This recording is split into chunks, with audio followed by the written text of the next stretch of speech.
إن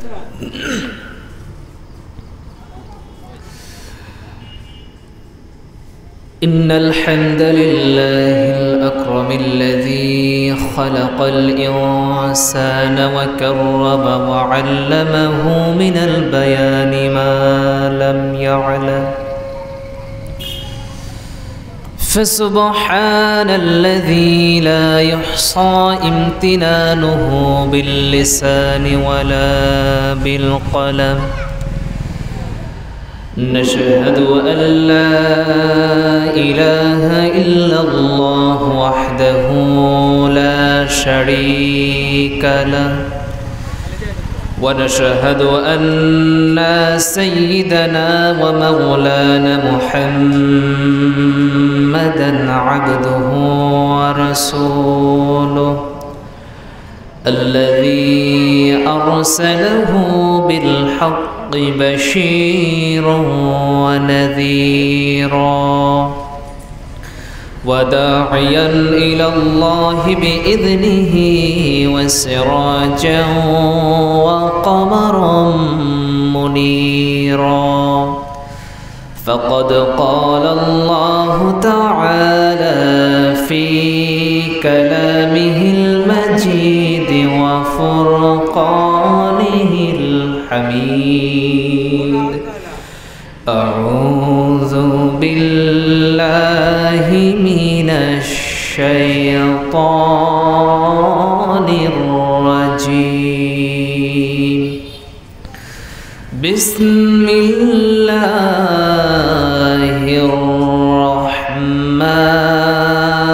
الرحمن الرحيم سبحان الذي أسرى بعبده ليلا من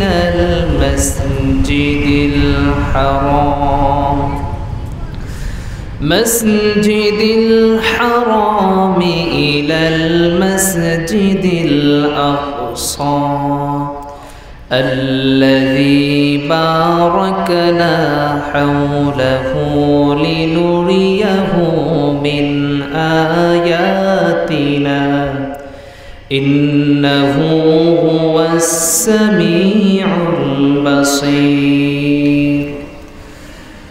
إن الله وملائكته يصلون على النبي يا أيها الذين آمنوا صلوا عليه وسلموا تسليما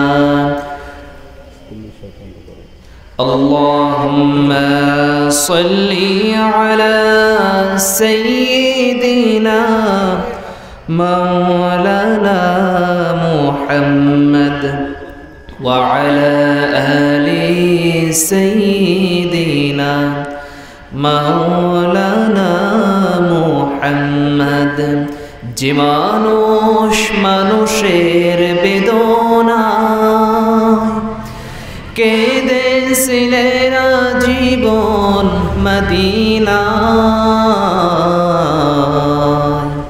সেই মাটি সেই মানুষ যদি এত সুন্দর না জানি তাহলে তুমি কত সুন্দর কত সুন্দর আল্লাহুম্মা সাল্লি আলা সাইয়্যিদিনা মাওলানা মুহাম্মদ ওয়া আলা আলি সাইয়্যিদিনা مولانا محمد بلغ العلا بكماله كشف الدجى بجماله حسنت جميع خصاله صلوا عليه وآله পশ্চিম ছাওড়া দাখিল মাদ্রাসা ও জামে মসজিদ এবং যুব সমাজের উদ্যোগে 2 দিনব্যাপী তাফসীরুল কোরআন মাহফিলের আজ সমাপনী দিবস। আজকের তাফসীরুল কোরআন মাহফিলের সম্মানিত সুযোগ্য সভাপতি, আজকের মাহফিলের সম্মানিত প্রধান মেহমান, বিশেষ মেহমান এবং দূর দূরান্ত থেকে আগত তাফসীরুল কোরআন মাহফিলের প্রধান আকর্ষণ, সম্মানিত শ্রোতা মণ্ডলী, পর্দার অন্তরালে অবস্থিত সম্মানিতা মা এবং বোনেরা এবং আমার শিক্ষক মণ্ডলী, আলোচনার সূচনায় আনুষ্ঠানিকতার মধ্য দিয়ে আমার পক্ষ থেকে আন্তরিক সালাম, আসসালামু আলাইকুম ওয়া রাহমাতুল্লাহি ওয়া বারাকাতুহু। আসলে এখানে কথা বলার মতো যোগ্যতা আমার নাই।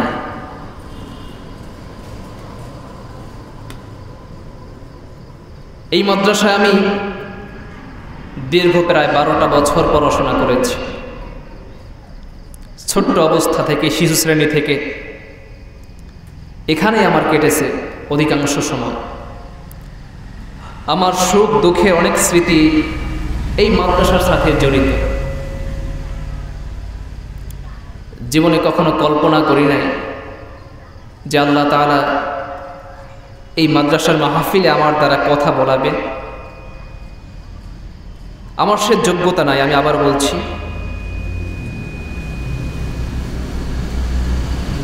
সম্মানিত হাজিরিন, যেহেতু সুযোগ পেয়েছি, তবে সেই সময়টা যথারীতি কোরআন এবং সুন্নাহ এর আলোকে আলোচনা করার চেষ্টা করব। আল্লাহ তাআলার কাছে তৌফিক কামনা করতেছি। ওয়া মা তাওফিকি ইল্লা বিল্লাহ। আমরা যে কিতাব থেকে আলোচনা করব, সেই কিতাব সম্পর্কে আমাদের আগে ধারণা পেতে হয়, বাবা উচিত। আল্লাহ তাআলা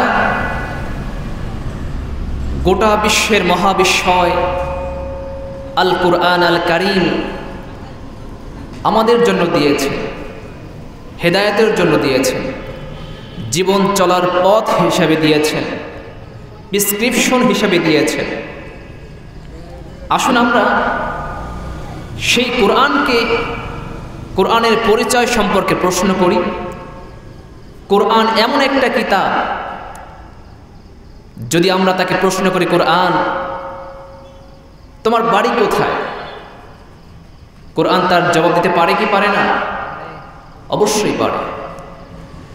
কোরআনকে আমরা প্রশ্ন করলাম, ও কোরআন তোমার বাড়ি কোথায়? কোরআন তার জবাব দিয়ে দিচ্ছে। আল্লাহ রাব্বুল আলামিন বলেন, বাল হুয়া কুরআনুম মাজিদ ফি লাওহিন মাহফুজ। কোরআন এর বাড়ি দুনিয়ার কোনো ঠিকানা নয়।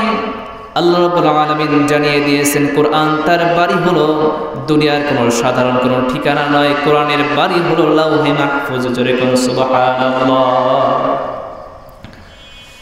আচ্ছা, ভালো কথা। কোরআন জানলাম তোমার বাড়ি হলো লাওহে মাহফুজ। তবে এবার প্রশ্ন হচ্ছে, কোরআন তুমি এই কোরআনে এই দুনিয়ায় কেন এসেছো? এই প্রশ্ন যদি আমরা করি, তার জবাব কোরআন সুন্দর করে জানিয়ে দিয়েছেন। আল্লাহ রাব্বুল আলামিন বলেন, কিতাবুন আনজালনাহু ইলাইকা লিতুখরিজান নাসা মিনাল যুলুমাতি ইলান নূর। আল্লাহ রাব্বুল আলামিন বলেন, এই কোরআনকে নাজিল করার উদ্দেশ্য হলো যাতে করে অন্ধকারে ডুবন্ত একটা জাতি এই কোরআনের মাধ্যমে আলোর দিকে আসতে পারে। এই কোরআনের দিকে যদি কোনো ব্যক্তি আসতে পারে, কোরআনকে মেনে চলতে পারে, তার জীবনটা আলোয় পরিপূর্ণ হয়ে যাবে। যেরকম সুবহানাল্লাহ। আচ্ছা, কোরআন বুঝলাম তোমার মানলে এটা হবে, তাহলে তুমি যে দুনিয়ায় থাকবে, এই কোরআন দুনিয়ায় থাকলে তোমার হেফাজত কে করবে? আল্লাহ রাব্বুল আলামিন বলেন, ইন্না নাহনু নাযালনা যিকরা ওয়া ইন্না লাহু লাহাফিজুন। আল্লাহ রাব্বুল আলামিন জানিয়ে দিয়েছেন, কোরআনকে আমি নাজিল করেছি এবং কোরআনের হেফাজতের দায়িত্ব দুনিয়ার কারো কাছে দেই নাই। এই কোরআনের নাজিল করেছি আমি আল্লাহ, কোরআনকে হেফাজত করব আমি আল্লাহ। সুবহানাল্লাহ। আমরা সেই কোরআন এর গুরুত্বপূর্ণ একটি সূরা, সূরা বানী ইসরাঈল এর প্রথম আয়াত তেলাওয়াত করেছি। এই আয়াতের আলোকে এই সংক্ষিপ্ত সময়ে সংক্ষিপ্ত আকারে কিছু আলোচনা করার ইচ্ছা পোষণ করেছি। আসুন আমরা সেই আয়াত তেলাওয়াত করে নিচ্ছি।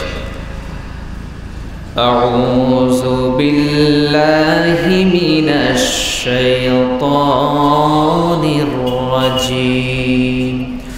বিসমিল্লাহির রাহমানির রহিম।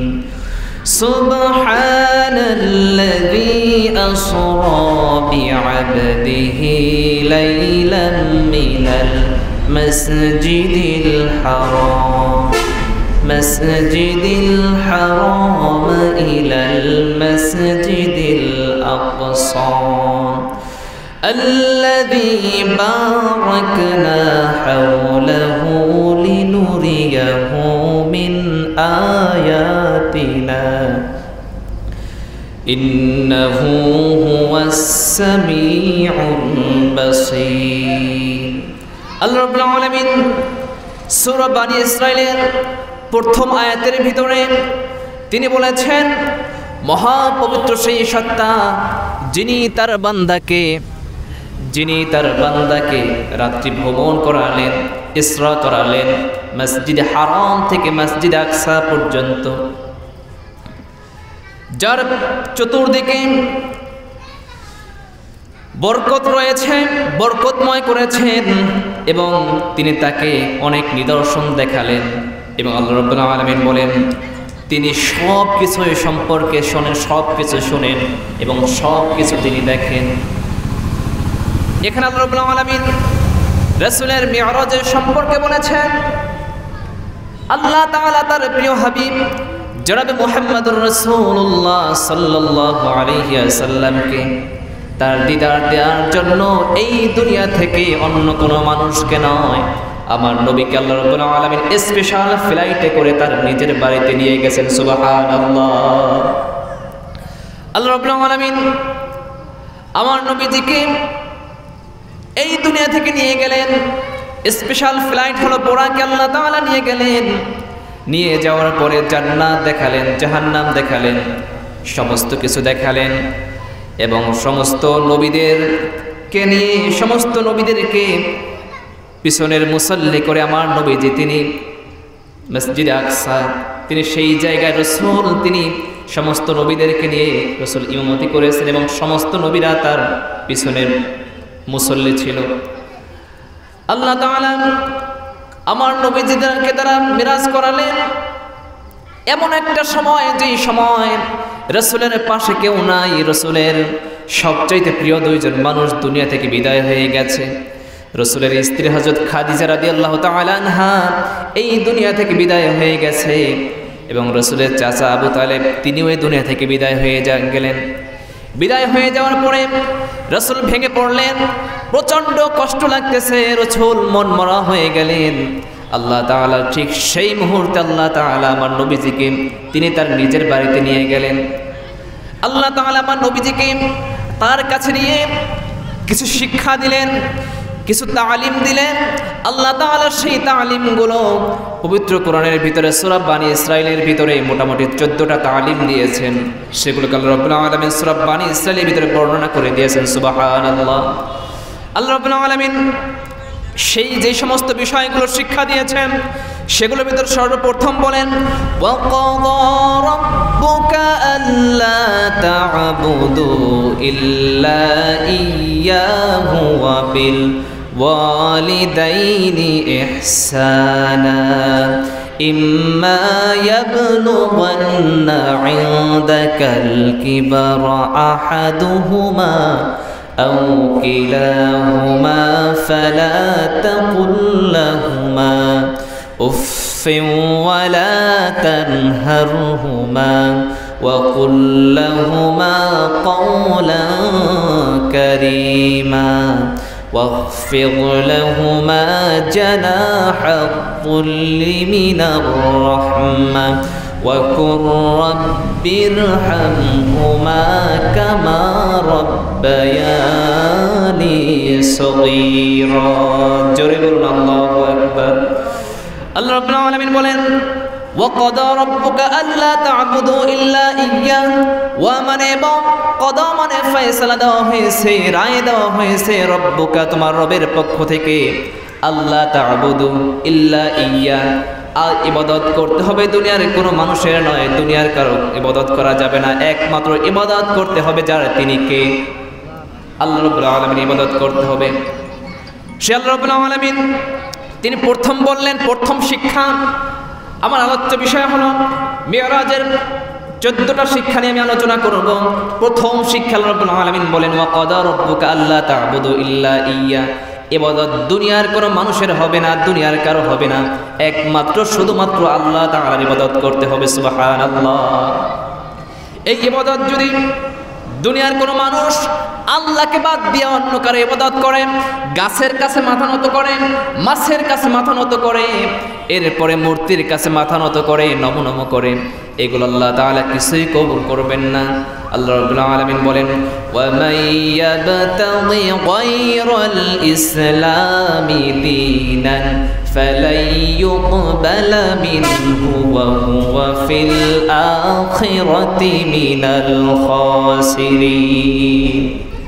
যে ব্যক্তি ইসলামকে বাদ দিয়া নিজের মন মতো চলবে, দুনিয়ার মতদর্শের উপর চলবে, অন্য কোনো মত, অন্য কোনো পথ, অন্য কোনো দল, অন্য কোনো জীবন ব্যবস্থাকে গ্রহণ করে নেয়, অন্য কোনো ধর্মকে গ্রহণ করে নেয়, আল্লাহ তাআলা বলছেন এগুলোর কিছুই গ্রহণ করা হবে না, আল্লাহ কিছুই কবুল করবেন না।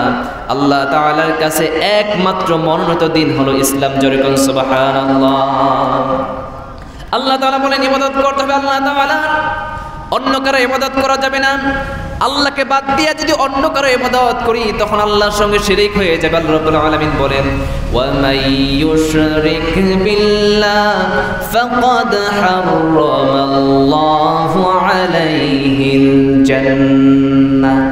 যে ব্যক্তি আল্লাহর সঙ্গে শিরক করবে, অর্থাৎ যে ব্যক্তি আল্লাহকে বাদ দিয়ে অন্য কাউকে সিজদা দেবে, যে ব্যক্তি আল্লাহকে রব না মেনে অন্য কাউকে রব মনে করে, যে ব্যক্তি আল্লাহকে সিজদা না দিয়া অন্য জায়গায় সিজদা দেয়, মাজারে, পীরের পায়ে, যেই জায়গায় সিজদা দেয়, এমনকি বাবা মার পায়েও সিজদা দেওয়া যাবে না, কোনো জায়গায় সিজদা দেওয়া যাবে না, বাবা মার সম্মানিত ব্যক্তি তাদের সিজদা দেওয়া যাবে না। তবে আল্লাহ তাআলা বলছেন শোনো, আল্লাহকে বাদ দিয়ে অন্য কারো ইবাদত করলে সেটা শিরক হয়ে যাবে। আর আল্লাহ বলেন ফাকাদ হারামাল্লাহু আলাইহিল জান্নাহ, তার জন্য জান্নাতকে চিরতরে হারাম করে দেওয়া হবে। নাউযুবিল্লাহ। যে ব্যক্তি শিরক করবে আল্লাহ বলছেন তার কিছু কবুল করা হবে না। যে ব্যক্তি একবার শিরক করবে সমস্ত আমলনামাগুলো বরবাদ হয়ে যাবে। আল্লাহর ইবাদত বাদ দিয়ে যদি কোনো মানুষ অন্য কারো ইবাদত করে, আল্লাহ রাব্বুল আলামিন বলছেন সমস্ত আমলগুলো বরবাদ হয়ে যাবে, আমল নামায় কিছু থাকবে না। কাল কিয়ামতের ময়দানে আল্লাহর কাছে বলবে কিছু মানুষ, আল্লাহ দুনিয়ার জীবনে তো এত ভালো কাজ করেছি, আল্লাহ নামাজ পড়েছি, দান করেছি, রোজা রেখেছি, হজ করেছি, যাকাত দিয়েছি, আল্লাহ মসজিদ মাদ্রাসা করেছি, মসজিদ মাদ্রাসায় দান করেছি, মাহফিলে দান করেছি, আল্লাহ আমার সেই দানগুলো কোথায়? আল্লাহ তাআলা বলবেন, বান্দা তোর কি মনে নাই তুই মসজিদে দান করেছিস আবার শিরক করেছিস? মসজিদে দান করলি, মাহফিল করলি, যাকাত দিলে, হজ করলি, রোজা রাখলি, একদিকে আল্লাহর ইবাদত করলি, অন্যদিকে ধর্ম নিরপেক্ষ মতবাদের দিকে তুই চলে গেলি, অন্যদিকে গিয়া মাজারে সিজদা দিলি, অন্যদিকে গিয়া তুমি এমন জায়গায় তুই চলে গেলি যেই জায়গায় চলে যাওয়ার কারণে তোর শিরক হয়ে গেছে। আর যে ব্যক্তি শিরক করবে তার জন্য জান্নাত চিরতরে হারাম হয়ে যাবে। নাউযুবিল্লাহ, শিরক করা যাবে না। আল্লাহর একজন পছন্দনীয় ব্যক্তি ছিলেন হযরত লুকমান আলাইহিস সালাম। তিনি তার সন্তানকে মোটামুটি 13টা নসিহত করেছিলেন। সূরা আল্লাহ তাআলা সেই ব্যক্তির নামে কোরআনে একটা সূরা নাজিল করে দিয়েছেন, সূরা লুকমান। তিনি কোনো নবী ছিলেন না, আল্লাহ তার অপশন দিয়েছিলেন, বললেন, হে লুকমান তুমি নবুয়ত চাও না হিকমত চাও? তিনি বলছেন, আল্লাহ আমি নবুয়ত চাই না, আমি হিকমত চাই। আল্লাহ তাআলা বলেন, ওয়া মাইয়ুতিল হিকমাতা ফাকাদ উতিয়া খায়রান কাসীরা। আল্লাহ রাব্বুল আলামিন বলেন, যাকে হিকমত দেওয়া হয়েছে, প্রজ্ঞা দেওয়া হয়েছে, সে ব্যক্তিকে সবচেয়ে শ্রেষ্ঠ সম্পদ দেওয়া হয়েছে, শ্রেষ্ঠ জিনিস দেওয়া হয়েছে। লুকমান আলাইহিস সালাম তিনি তার সন্তানকে বলেছিলেন, হে আমার সন্তান, ইয়া বুনাইয়া লা তুশরিক বিল্লাহ ইন্নাশ শিরকা লাযুলমুন আযীম। হে আমার সন্তান, তুমি আল্লাহর সঙ্গে শিরিক করবে না, জীবন দিয়ে দিবে। আল্লাহর সঙ্গে শিরিক করবে না, কারণ যে ব্যক্তি শিরিক করবে এই শিরিক যেমন তেমন অপরাধ নয়। আল্লাহ তাআলা বলেন লাযুলমুন আযীম, এটা সবচাইতে বড় জুলুম। নাউযুবিল্লাহ, শিরিক সবচাইতে বড় জুলুম। শিরিক করা যাবে না, আল্লাহর ইবাদত করতে হবে। আল্লাহ তাআলা রাসূলকে মিরাজে নিয়ে সেই শিক্ষাটা বলেছেন যেন রাসূল মানুষের কাছে বলে দেয়, হে নবী আপনি মানুষকে যে বলবেন তাদের প্রথম কাজ হবে তারা যেন আল্লাহর ইবাদত করে, অন্য কারো ইবাদত নয়, অন্য কারো দাসত্ব নয়, অন্য কারো গোলামি নয়, নেতার গোলামি নয়। গোলামি হবে একমাত্র আল্লাহ তাআলার গোলামি। এছাড়া যদি কারো গোলামি করে সেগুলো কিছু আল্লাহ রাব্বুল আলামিন কবুল করবে না। আল্লাহ রাব্বুল আলামিন তিনি তার আনুগত্য করার কথা বলেছেন। আল্লাহ রাব্বুল আলামিন বলেন, ওয়া ইলাহুকুম ইলাহুন ওয়াহিদুন লা ইলাহা ইল্লা হুয়ার রহমানুর রহিম। আল্লাহ রাব্বুল আলামিন বলেন, আর তোমাদের উপাস্য একমাত্র আল্লাহ, তিনি ছাড়া মহাকরুণাময় আর কেউ হতে পারে না। এই দুনিয়ার যত দয়ালু ব্যক্তি আছে তাদের দয়া, আল্লাহ তাআলা দয়াকে তার রহমতকে 100 ভাগ করেছেন। সে 100 ভাগের 1 ভাগ এই দুনিয়ায় দিয়েছেন, সমস্ত প্রাণীকুলের ভিতরে দিয়েছেন। সে একটা ভাগ দুনিয়ায় দিয়েছেন, সেই একটা ভাগ সেটা আল্লাহ তাআলা মুরগিকে দিয়েছেন, গরুকে দিয়েছেন, ছাগলকে দিয়েছেন, ঘোড়াকে দিয়েছেন, হাতিকে দিয়েছেন, বাঘকে দিয়েছেন, সিংহকে দিয়েছেন। আমরা হিংস্র প্রাণী যাদেরকে চিনি, বাঘ, সিংহ, হাতি, এই সমস্ত প্রাণীগুলোকে আমরা চিনি, কিন্তু সেই সমস্ত প্রাণীগুলোও কিন্তু তার সন্তানকে ভালোবাসে। এই যে ভালোবাসা, এই মানুষের ভালোবাসা, মানুষকে আল্লাহ তাআলা সেই একটা ভাগই দিয়েছেন।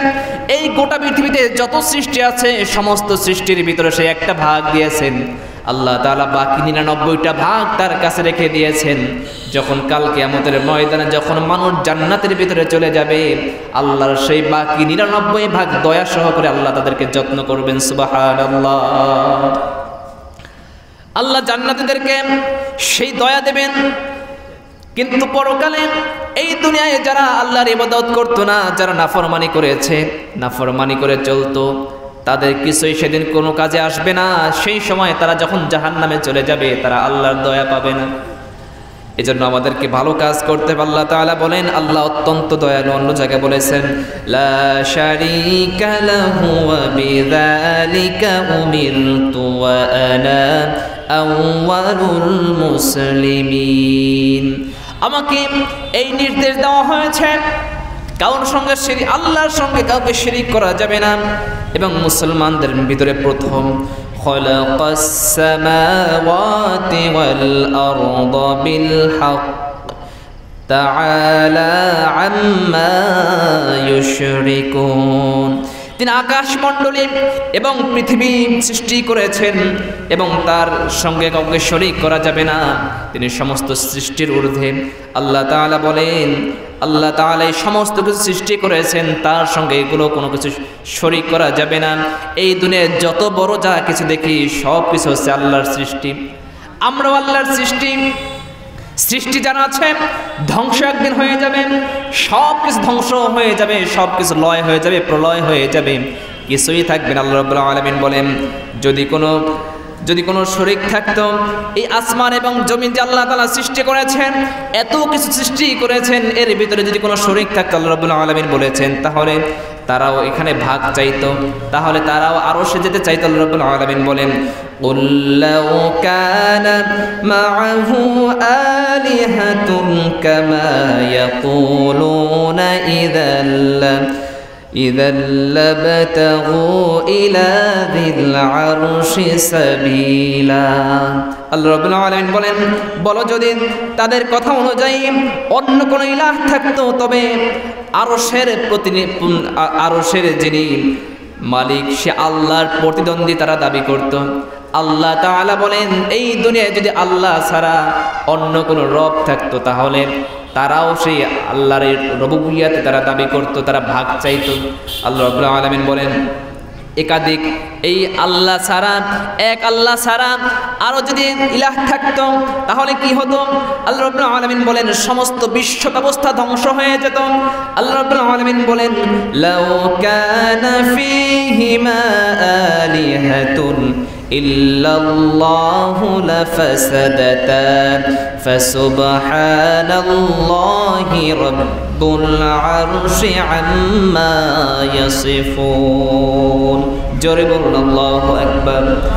আল্লাহ রাব্বুল আলামিন বলেন, যদি নবমণ্ডল এবং ভূমণ্ডলে আল্লাহ ব্যতীত অন্য কোনো ইলাহ থাকতো, তাহলে উভয় ধ্বংস হয়ে যেত। তারা করতো কি? আল্লাহ ছাড়া যদি অন্য কোনো ইলাহ থাকতো, তাহলে তারা ভাগ চাইতো। অমুকে একজনে আসমান নিয়ে পড়ে থাকতো, আর একজনের জমিন নিয়ে, একজনে প্রথম আসমান আর একজন দ্বিতীয় আসমান নিয়ে ভাগ চাইতো। আল্লাহ রাব্বুল আলামিন বলেন, আল্লাহ ছাড়া কোনো রব নাই। আল্লাহর পরিচয় আল্লাহ দিয়েছেন, ছোট্ট একটা সূরা, আমরা সবাই সেই সূরাটা পারি। আমার সঙ্গে সবাই পড়ুন, কুল হুয়াল্লাহু আহাদ আল্লাহুস সামাদ লাম ইয়ালিদ ওয়া লাম ইউলাদ ওয়া লাম ইয়াকুল লাহু কুফুয়ান আহাদ।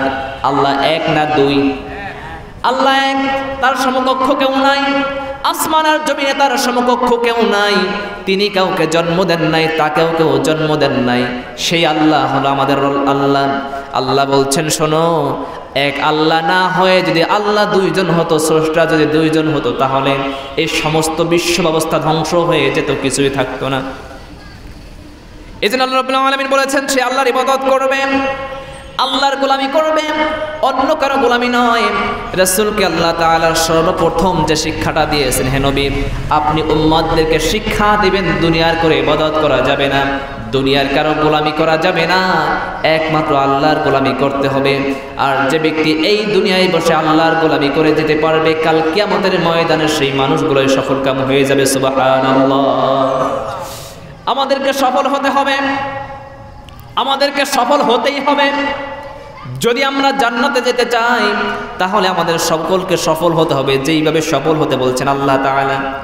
আল্লাহ বলেন, قد أفلح المؤمنون الذين هم في صلاتهم خاشعون। আল্লাহ বলছেন, মুমিন যারা, তারা সফলকাম হয়ে গেছে। সুবহানাল্লাহ। মুমিনদেরকে বলছেন সফলকাম হয়ে গেছে। মুমিনের সফল কাম হবে, এই দুনিয়ার অন্য কোনো মানুষ সফল কাম হবে না। মুমিন ব্যক্তির জায়গা জমি কম হতে পারে, মুমিন ব্যক্তির টাকা পয়সা কম হতে পারে, মুমিন ব্যক্তি দেখতে কালো হতে পারে, মুমিন ব্যক্তি দেখতে ধলাও হতে পারে, মুমিন ব্যক্তি দেখতে খাটো হতে পারে, মুমিন ব্যক্তি দেখতে লম্বাও হতে পারে। আল্লাহ তিনি যাকে ইচ্ছা সেভাবে সৃষ্টি করেন। আল্লাহ তাআলা বলছেন, সেই মুমিন ব্যক্তি সফল কাম হয়ে যাবে। এজন্য আল্লাহ আমাদেরকে সফল হতেই হবে, মুমিন হতে হবে। যদি মুমিন না হই তাহলে এই মানুষ হয়ে জন্ম নেওয়া আমার পক্ষে মোটেও এটা শোভা পায় না।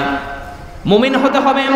এই দুনিয়ায় যদি লস হয়ে যায় আপনার তেমন কোনো ক্ষতি হবে না, কিন্তু কাল কিয়ামতের ময়দান যদি লসটা হয়ে যায়, পরকালীন জীবন যদি লস হয়ে যায়, কিছুই থাকবে না। এই দুনিয়া আপনার সর্বোচ্চ 60 বছর, 70 বছর, 100 বছর, 120 বছর আপনি বাঁচলেন, এরপর দুনিয়া থেকে বিদায় হয়ে যাবেন। আপনার জীবনটা এখানেই শেষ হয়ে যাবে, কিন্তু মৃত্যুর পরে যার একটা জীবন আছে সেই জীবন কখনো শেষ হবে না। সেই জীবনে আপনার এই দুনিয়ার যা কিছু করেছেন সমস্ত কাজের হিসাব আপনাকে আল্লাহর সামনে দিতে হবে। আল্লাহ তাআলা সেদিন মানুষের সামনে বলবেন, বান্দা তোমার কিতাব পড়ো, ইকরা কিতাবাকা কাফা বিনাফসিকাল ইয়াওমা আলাইকা হাসিবা। বান্দা তোমার কিতাব, তোমার আমলনামাগুলো তুমি পড়ো। ফামান ইয়ামাল মিসকালা যাররাতিন খায়রান ইয়ারা ওয়া মান ইয়ামাল মিসকালা যাররাতিন শাররান ইয়ারা। যাররা পরিমাণ, একটা সরিষা দানা পরিমাণ যদি কোনো মানুষ এই দুনিয়ার জীবনে ভালো কাজ করে, সেই কাজের প্রতিদান তাকে দেওয়া হবে। যাররা পরিমাণ যদি খারাপ কাজ করে, সরিষা দানা পরিমাণ যদি অন্যায় কাজ করে, তাও তাকে দেওয়া হবে। কোনো কিছু আল্লাহ তাআলা কম করবে না, আল্লাহ কারো উপর জুলুম করবে না।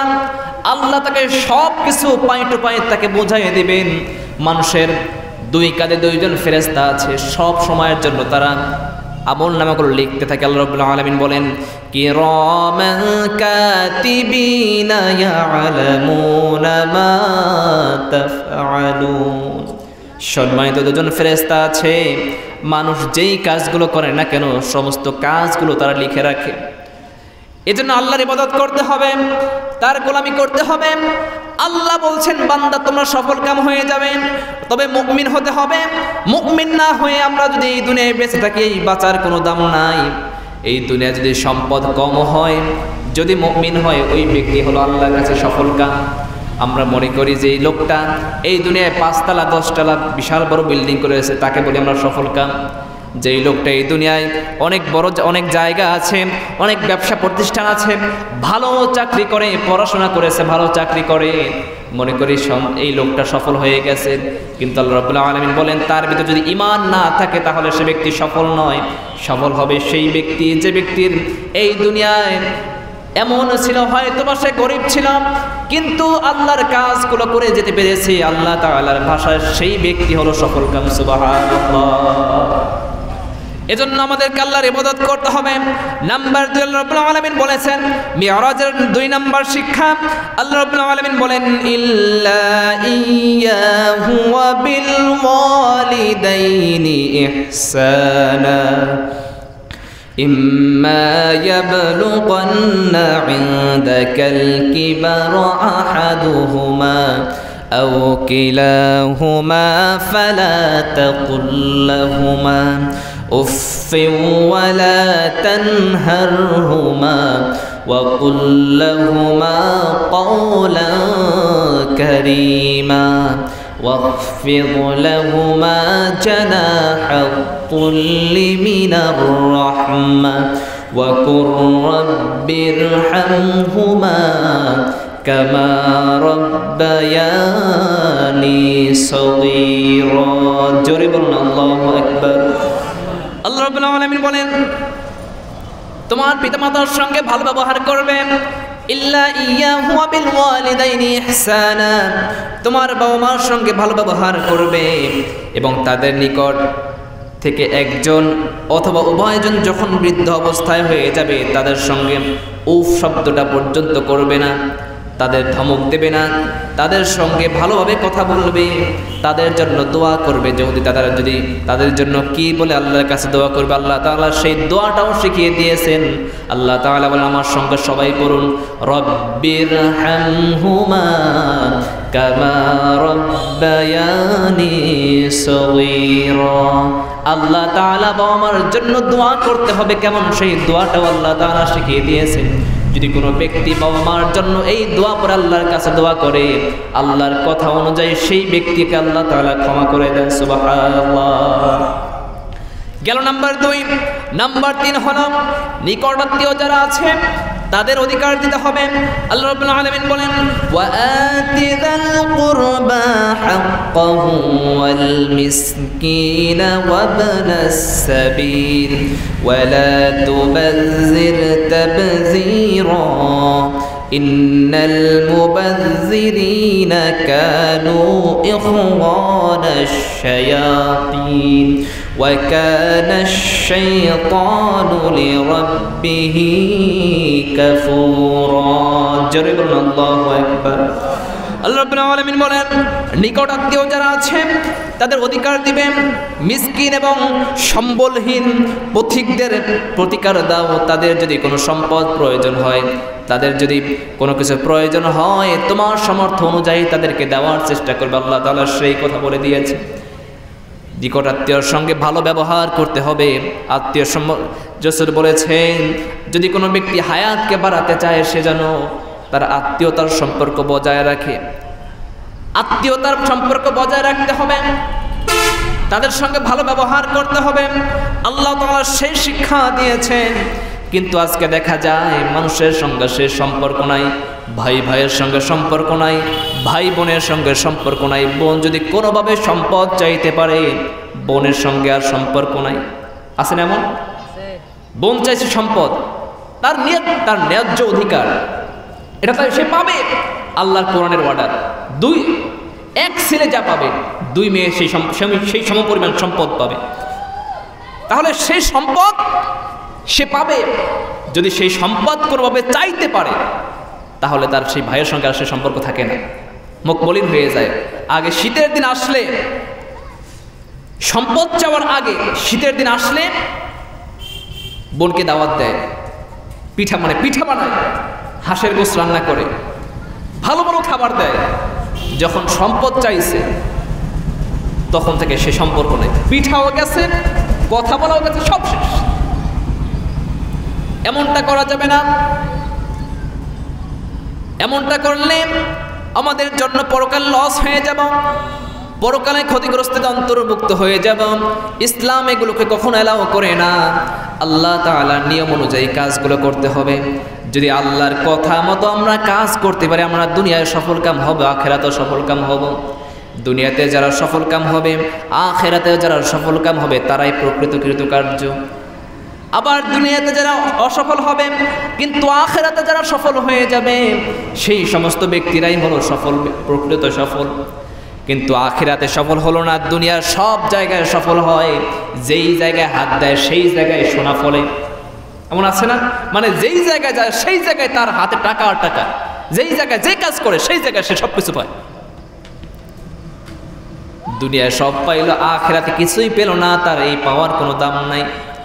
আল্লাহ তাআলা বলছেন নিকট আত্মীয় যারা আছেন তাদের অধিকার দিতে হবে।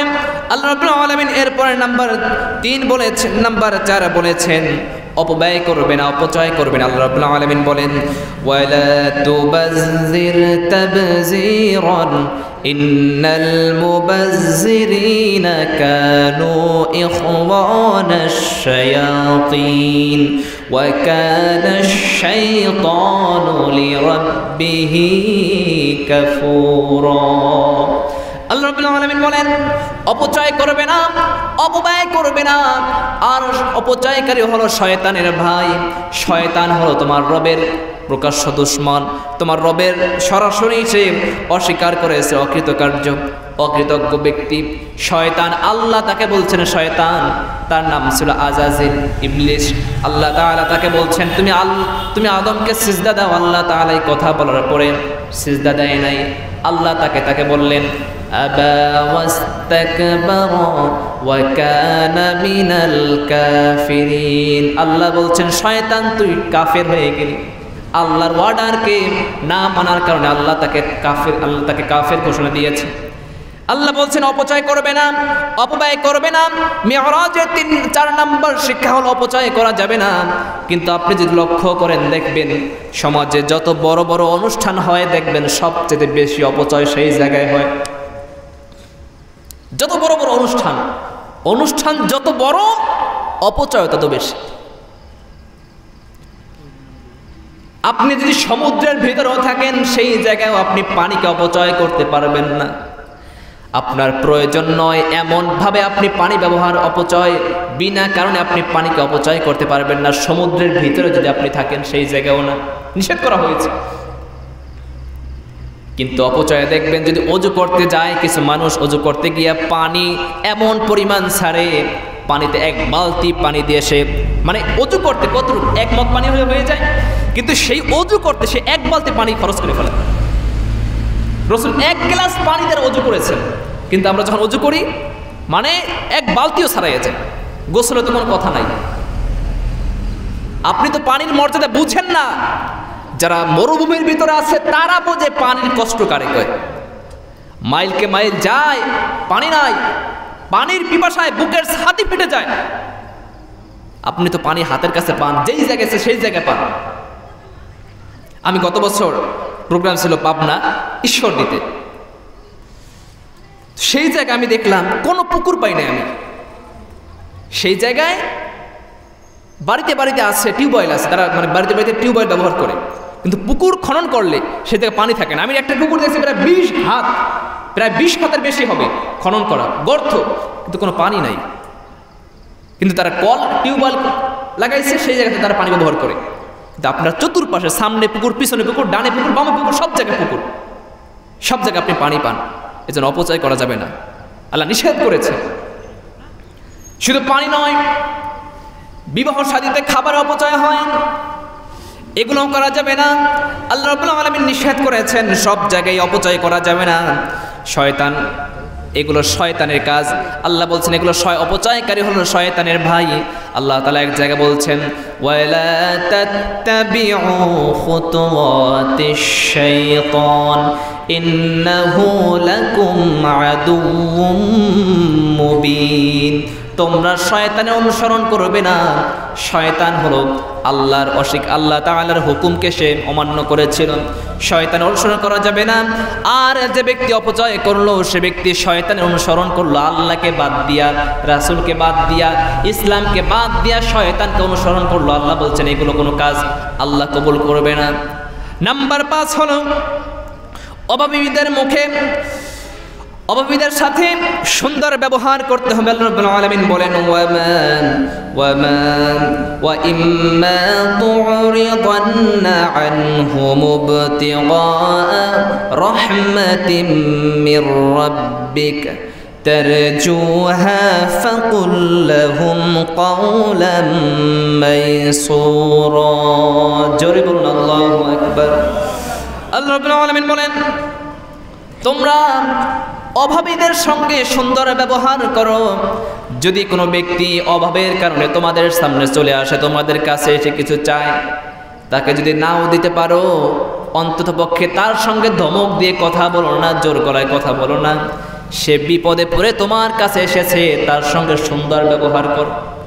তুমি তারে দিতে পারলা না কিন্তু তাকে কষ্ট দিও না। অনেক মানুষ ভিখারি আসলে তাকে বলে বিভিন্ন জিনিস জিজ্ঞাইতে থাকে, তোমার বাড়ি কোথায়, তোমার দোয়া কুনুত পারো কিনা, সূরা ফাতিহা পারো কিনা, ইখলাস পারো কিনা, আত্তাহিয়াত পারো কিনা। এমনটা করে না? এমনটা করা যাবে না। সে আপনার কাছে ইন্টারভিউ দিতে আসে নাই, আপনার কাছে চাকরি নেবে না, আপনার কাছে আসছে, সে আপনার কাছে আসছে, বিপদে পড়ে এসেছে। আপনার সামর্থ্য অনুযায়ী যদি আপনার তা কিছু দিতে পারেন আপনি দেন, কিন্তু তার সঙ্গে খারাপ ব্যবহার করা যাবে না। যদি নাও দিতে পারেন অন্ততপক্ষে ভালো ব্যবহার আপনারা করেন।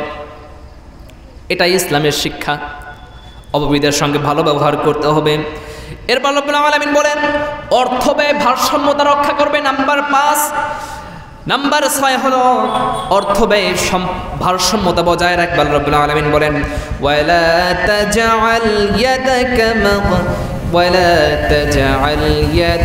মাগলুলাতান ইলা উনুকিকা ওয়ালা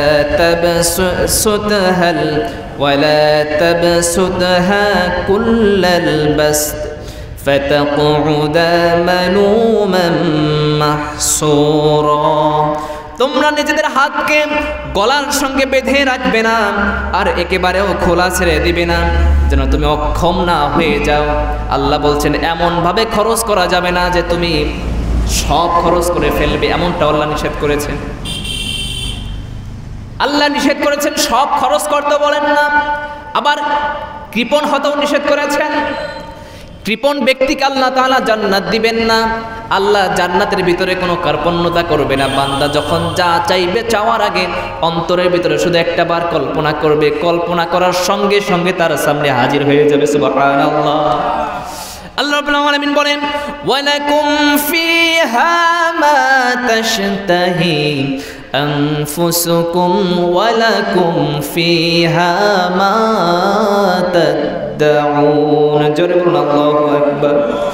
আল্লাহ রাব্বুল আলামিন বলেন সেই জান্নাতের ভিতরে যখন মানুষ চলে যাবে কোনো কিছু চাওয়া লাগবে না, শুধু একটাবার অন্তরের ভিতরে কল্পনা করবে আল্লাহ আমার তো এই জিনিসটার প্রয়োজন।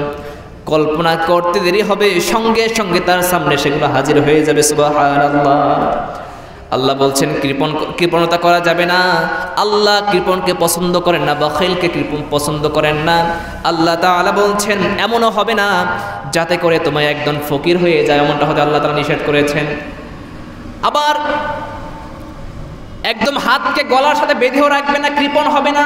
আবার হাতকে এমনভাবে ছেড়েও দিবে না যেন তুমি অসহায় হয়ে যাবে, এমনটাও করা যাবে না, আল্লাহ তাআলা নিষেধ করেছেন। এরপর নাম্বার 7 হলো দারিদ্রতা আসার ভয়ে তোমরা সন্তানকে হত্যা করবে না, আল্লাহ তাআলা সেটাও নিষেধ করেছেন। আল্লাহ রাব্বুল আলামিন সূরা বানী ইসরাঈলের ভিতরে বলেন ওয়ালা তাকতুলু আওলাদাকুম খাশিয়াতা ইমলাক নাহনু নারযুকুহুম ওয়া ইয়্যাকুম ইন কাতালাহুম কানা খিতাআন কাবীরা। জোরে বলুন আল্লাহু আকবার। আল্লাহ রাব্বুল আলামিন বলেন নিজের সন্তানদেরকে দারিদ্রতা আসার ভয়ে হত্যা করো না। তোমার সন্তানকে তুমি খাওয়াও না। এই সন্তানের রিজিকের ফয়সালা দুনিয়ায় হয় না, রিজিকের ফয়সালা হয় কার কাছে? আল্লাহ সন্তানকে খাবার দেন, আপনার সন্তানকে আল্লাহ তাআলা খাবার দেন, আপনাকেও সেই আল্লাহ তাআলা খাবার দেন। যেই লোকের 10-12টা সন্তান তাকেও আল্লাহ তাআলা খাবার দেন, যেই লোকের সন্তান একটা সন্তান তাকেও আল্লাহ তাআলা খাবার দেন, যে ব্যক্তির সন্তান নাই তাকেও আল্লাহ তাআলা খাবার দেন। আল্লাহ তাআলাই রিজিক দিয়েছেন, আল্লাহ তাআলা এই সম্পদ দিয়েছেন, এই খাবার দিয়েছেন, এইগুলো দিয়েছেন বান্দাদেরকে। আল্লাহ রাব্বুল আলামিন বলছেন আমি তাদেরকে খাওয়াই, আমি তাদেরকে পড়াই, আমি সামর্থ্য দিয়েছি, এই কারণে তুমি চাকরি করতে পারো। আমি শক্তি দিয়েছি, এই কারণে তুমি লেবার খাটতে পারো, রাজমিস্ত্রি, কাঠমিস্ত্রি, এরপরে জমিনে মাটি কাটতে পারো, এই সমস্ত কাজগুলো করতে পারো। আমার শক্তি দাও, আমার দেওয়ার শক্তির কারণে তুমি কাজ করো। আমি যদি তোমার শক্তিটা শুধুমাত্র একটাবার জ্বর দিয়া দেই, কাজ আর করতে পারো না। যদি পেট খারাপ হয়ে যায়, কাজের অবস্থা আরও বেহাল হয়ে যায়, কোমর খাড়া করে দাঁড়াতে পারে না। আল্লাহ বলেন আমি শক্তি দিয়েছি তোমাকে খাবার দেওয়ার, তোমার খাবার খাওয়ার, তোমার কাজ করার, এই সব আমি দিয়েছি। তোমার সন্তানকে নিয়ে তুমি চিন্তা করো না, জীবিকার ভয়ে সন্তানকে হত্যা করো না, এই সন্তানকেও আমি আল্লাহ রাব্বুল আলামিন খাবার দেব। সুবহানাল্লাহ। আল্লাহ তাআলা নিষেধ করেছেন সন্তানকে হত্যা করতে। রাসূল যখন মক্কায় ছিলেন, রাসূল যেই সময় দুনিয়া আসলেন, সেই সময়ের সেই যুগটাকে আমরা বলি আইয়ামে জাহিলিয়াতের যুগ, অন্ধকারের যুগ। কেন এই অন্ধকার? সেই সময়ের মানুষ এমন কোনো অন্যায় কাজ নাই যে কাজগুলো তারা করে নাই, এমন কোনো অন্যায় কাজ করতো না যেই কাজগুলো তারা ছিল না, যেই কাজগুলো তারা করতো না, সমস্ত অন্যায় কাজ তাদের ভিতরে ছিল। রাতের বেলা কে কত বোতল মদ পান করেছে, সকালবেলা সেগুলো নিয়ে তারা কবিতা লিখত। বাবা, মেয়ে, ছেলে, স্ত্রী সবাই এক জায়গায়, নাতি নাতনি সবাই এক জায়গায় বসে মদ পান করত, আবার সেগুলো নিয়ে তারা কবিতা লিখত। সেই সময় আল্লাহ রাব্বুল আলামিন আমার নবীজিকেই দুনিয়ায় পাঠিয়েছেন। সেই সময় প্রাপ্ত ছোট্ট বাচ্চা যদি দুনিয়ায় আসতো, যদি সেই বাচ্চাটা মেয়ে হতো, সেই সময় তাকে হত্যা করে ফেলা হতো। স্ত্রীকে বলতো হে আমার স্ত্রী, সন্তান ভূমিষ্ঠ হওয়ার আগে তুমি গর্তের কাছে চলে যাবে, যদি সন্তানটা ছেলে হয় বাড়িতে নিয়ে আসবে, যদি মেয়ে হয় তাকে সে গর্তের ভিতরে ফেলে পাথর মেরে দুনিয়া থেকে বিদায় করে দেবে। আল্লাহ এই কাজকে নিষেধ করেছেন। রাসূলকে মিরাজে বলছেন, হে নবী, নাম্বার 7 শিক্ষা হলো আপনি তাদেরকে বলবেন তারা যেন জীবিকার বয়ে সন্তানকে হত্যা না করে। এই সন্তানকে যেই ব্যক্তি যেই ঘরে যত মানুষ হবে আল্লাহ তাআলা তার ঘরে তত বরকত দিয়ে দিবেন। সুবহানাল্লাহ। আল্লাহ তাআলা এই জন্য বলছেন সন্তানকে হত্যা করবে না। রাসূল সেই জাতিকে এই শিক্ষাটাই দিয়েছেন। রাসূল যখন আসলেন এই দুনিয়ায়, সেই সময় দুনিয়ায় এই সমস্ত অন্যায় কাজগুলো চলতো। রাসূল যখন দুনিয়া থেকে বিদায় হয়ে চলে গেলেন, রাসূল বলেছেন খায়রুল কুরুনি করনি, আমার যুগ হলো সবচেয়ে শ্রেষ্ঠ যুগ। আল্লাহ তাআলার রাসূল বলেছেন আমার যুগ হলো সবচেয়ে শ্রেষ্ঠ যুগ। সুবহানাল্লাহ। যখন আসলেন সেই সময়টা জাহিলি যুগ, সবচেয়ে খারাপ যুগ। রাসূল যখন দুনিয়া থেকে বিদায় হলেন সেই সময়টা সবচেয়ে শ্রেষ্ঠ যুগ। সুবহানাল্লাহ। সেই যুগ আর কখনো আসবে না, সেই যুগ রাসূলের যুগ।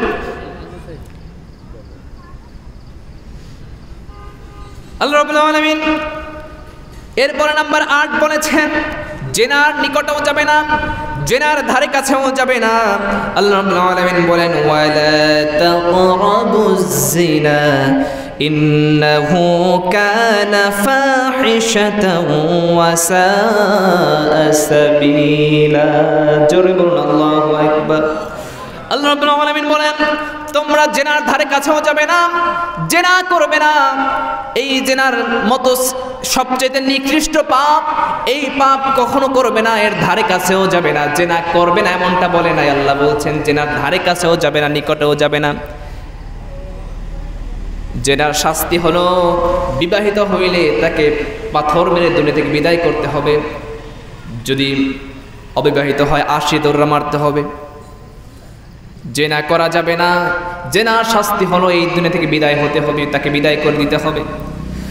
রাসূলের কাছে একদিন একজন মহিলা সাহাবী চলে আসলো। রাসূলের কাছে এসে বলতেছেন ইয়া রাসূলুল্লাহ আমি জেনা করেছি। রাসূল তার কাছ থেকে মুখ ফিরিয়ে নিলেন, অন্যদিকে ফিরলেন। মহিলা সাহাবী আবার অন্য পাশে গেলেন, বলেন হুজুর আমি জেনা করেছি। রাসূল আবার অন্যদিক মুখ ফিরিয়ে নিলেন। মহিলা আবার ওই দিকে চলে গেলেন, বললেন হুজুর আমি জেনা করেছি। রাসূল বলেন হে মহিলা তুমি কি সত্যি জেনা করছো নাকি? হ্যাঁ হুজুর জেনা করেছি। হে মহিলা জেনা করেছো, তোমার পেটে কি বাচ্চা আসছে নাকি? হ্যাঁ হুজুর বাচ্চা এসেছে।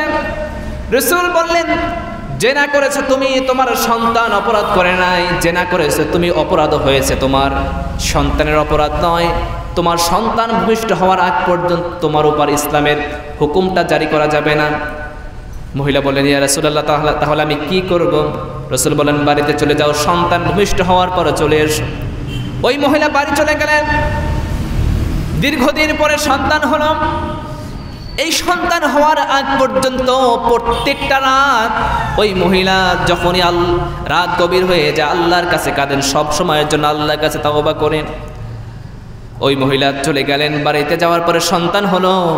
সন্তান হওয়ার মাত্র 2-2.5 দিন পরে রাসূলের সামনে সন্তান নিয়ে চলে আসছে। হুজুর এই নেন সন্তানের, সন্তান বড় হয়েছে, সন্তান হয়েছে হুজুর, এখন আমার উপর আল্লাহর হাত, আল্লাহর বিধানটা আমার উপর কায়েম করেন। রাসূল বললেন হে মহিলা তুমি তো অপরাধ করেছো, তোমার ভিতরে তোমার সন্তানের হক রয়েছে। কি হক? তোমাকে তোমার সন্তানকে 2 বছর দুধ পান করাতে হবে। সন্তানকে তোমাকে দুধ পান করাতে হবে। যতক্ষণ পর্যন্ত শক্ত খাবার সে না খেতে পারে ততক্ষণ পর্যন্ত তাকে তোমাকে দুধ পান করাতে হবে। রাসূল বলেন ইয়া রাসূলুল্লাহ, ওই মহিলা বলেন ইয়া রাসূলুল্লাহ আমি চাই আপনি আমাকে এই দুনিয়া থেকে জেনার শাস্তি দিয়ে আপনি আমাকে দুনিয়া থেকে বিদায় করে দেন। আপনি বারবার শুধু আমাকে ফিরাই দিতেছেন। রাসূল বললেন মহিলা তুমি তাড়াতাড়ি তুমি বাড়ি চলে যাও। মহিলা চলে গেলেন। মোটামুটি 6 মাস হয়ে যাওয়ার পরে ওই মহিলা দুধ পান করান, সেই সাথে সেই বাচ্চাকে রাসূলের সেই সাহাবী, সেই মহিলা সাহাবী তিনি করলেন কি দুধ পান করান এবং সেই সঙ্গে শক্ত খাবারও তাকে খাওয়ানো শেখালেন। মোটামুটি 6 মাস হয়ে গেল। 6 মাস পরে আবার নবীজির সামনে চলে আসলেন আর বললেন ইয়া রাসূলুল্লাহ দেখেন আমার সন্তান বড় হয়ে গেছে, সে এখন শুধু দুধের উপর নির্ভরশীল নয়, সে এখন শক্ত খাবারও খেতে পারে। হুজুর আমার উপর আপনি আল্লাহর আইনটা জারি করেন।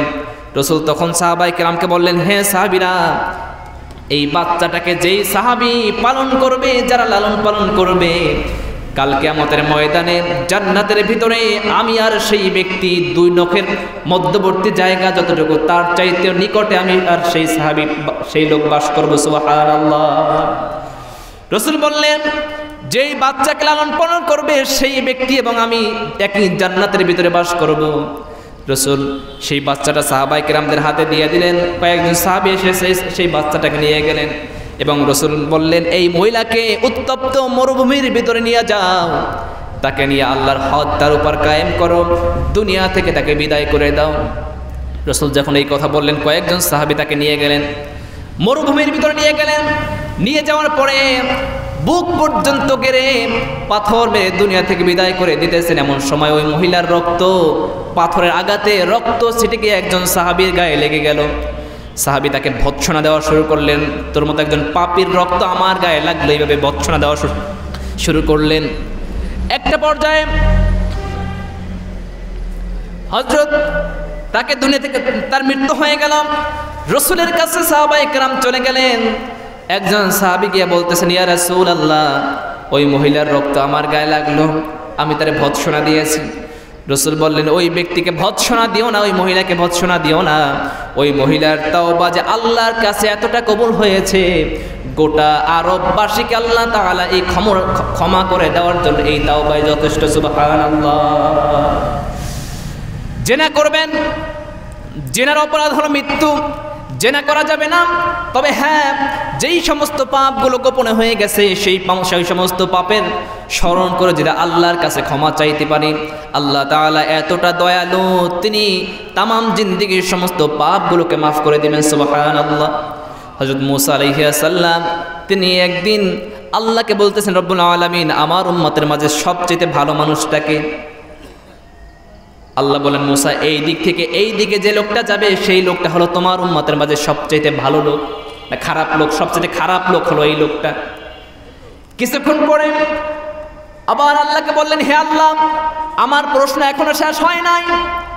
ভালো খারাপ লোকটাকে আমি দেখলাম, কিন্তু আমি এবার দেখতে চাই আমার উম্মতের মাঝে সবচেয়ে খারাপ লোককে। আল্লাহ বলেন, মূসা, বিকালবেলা এই দিক থেকে যে ব্যক্তি ওই দিকে চলে যাবে, অপর দিক চলে যাবে, সেই লোকটা হলো তোমার উম্মতের মাঝে সবচেয়ে খারাপ, সবচেয়ে ভালো।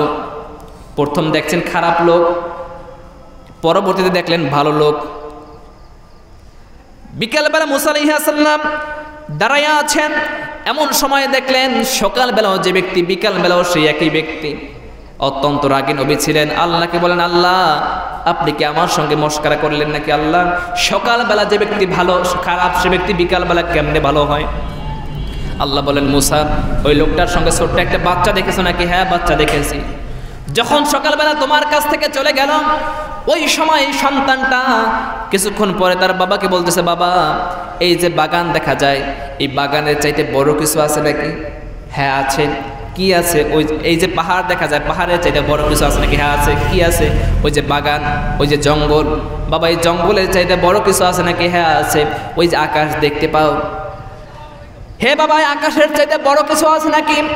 বাবা চোখের পানি ছেড়ে দিয়ে সন্তানকে জবাব দিতেছে, হে আমার সন্তান, এই আসমান, এই পাহাড়, এই জঙ্গল, এই আসমান, আসমানের চাইতে বড় যিনি আছেন তিনি আমাদের রব আল্লাহ রাব্বুল আলামিন। জোরে কোন সুবহানাল্লাহ। আল্লাহ তাআলা বলেন, মূসা, এই লোকটার এই কথা শোনার পরে আমি খুশি হয়ে আমি তার তামাম জিন্দেগীর সমস্ত পাপ রাশিগুলোকে মাফ করে দিয়েছি। সুবহানাল্লাহ। বনী ইসরাইলের একজন মহিলা জেনা করতো। জেনা করার পরে সেই মহিলা হঠাৎ করে একদিন চলে আসতেছেন মরুভূমির ভিতর থেকে। হঠাৎ করে দেখতেছেন একটা কুকুর, সে পিপাসার কারণে একদম মৃত অবস্থায়, মানে আধা মারা অবস্থায়, মৃত্যুর সন্ধিক্ষণে সেই লোকটা এই অবস্থায় দেখে ওই মহিলা করলো কি, সেই কুকুরকে কূপের ভিতর থেকে তার পায়ের চামড়ার মোজা করে কূপের ভিতর থেকে পানি উঠায় সেই কুকুরটাকে পান করালো। পান করানোর কারণে আল্লাহ রাব্বুল আলামিন সেই কুকুরটাকে বাঁচাইয়ে দিলেন। এই কারণে ওই নারীকে মাফ করে দিলেন। সুবহানাল্লাহ। গোপনে পাপ হতেই পারে, তবে আল্লাহর কাছে ক্ষমা চাইতে হবে। আল্লাহ তাআলা বলছেন, তোমরা যদি পাপ না করো তাহলে তোমাদের এই দুনিয়ায় মিটাই দেব, ধ্বংস করে দেব, আর একটা জাতি পাঠাবো যারা অন্যায় কাজ করবে, পাপের কাজ করবে, আমার কাছে ক্ষমা চাইবে, আমি তার তামাম জিন্দেগির সমস্ত পাপগুলোকে ক্ষমা করে দেব। সুবহানাল্লাহ। জেনার ধারে কাছে যাওয়া যাবে না। নাম্বার 9 হলো, 8 নাম্বার বলছি জেনা করা যাবে না, জেনার নিকটেও যাওয়া যাবে না।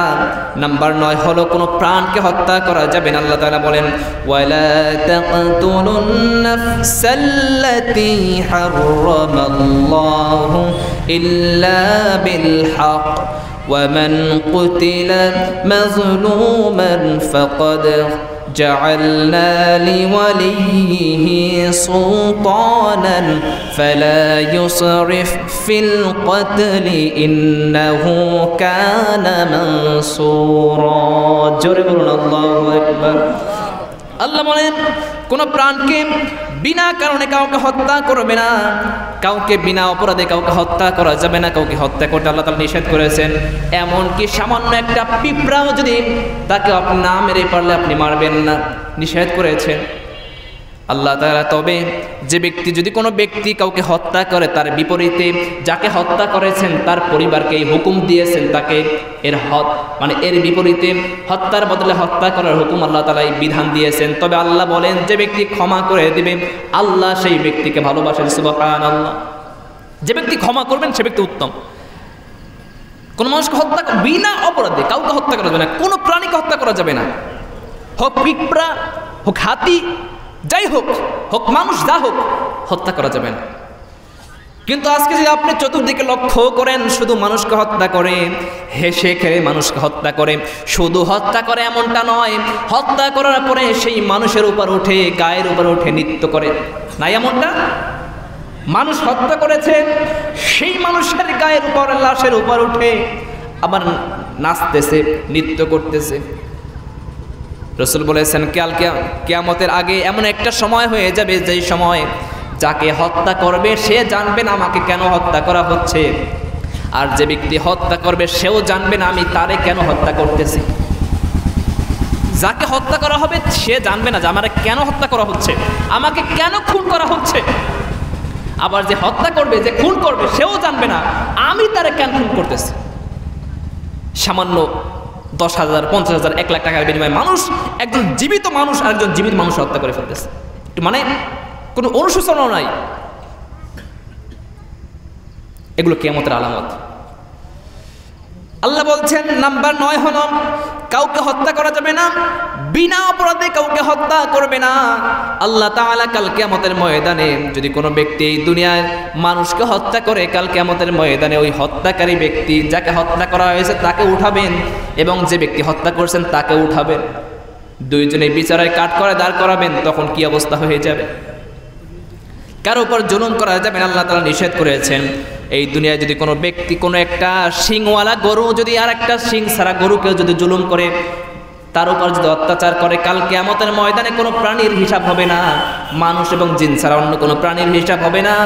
এই যে গরুটা শিং থাকার কারণে শিং ছাড়া গরুকে আক্রমণ করেছে, কাল কিয়ামতের ময়দানে এই দুই প্রাণীকেই কাল কিয়ামতের ময়দানে আল্লাহ তাআলা উঠাবেন।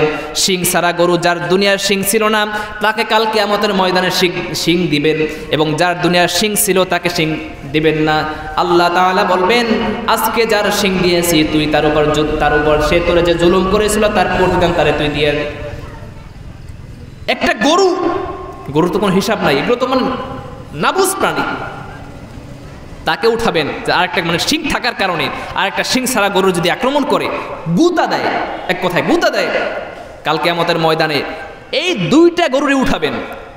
এই দুনিয়ার যার শিং ছিল না, আল্লাহ তার শিং দেবে এবং বলবে, তোর উপর যে জুলুম করা হয়েছে তার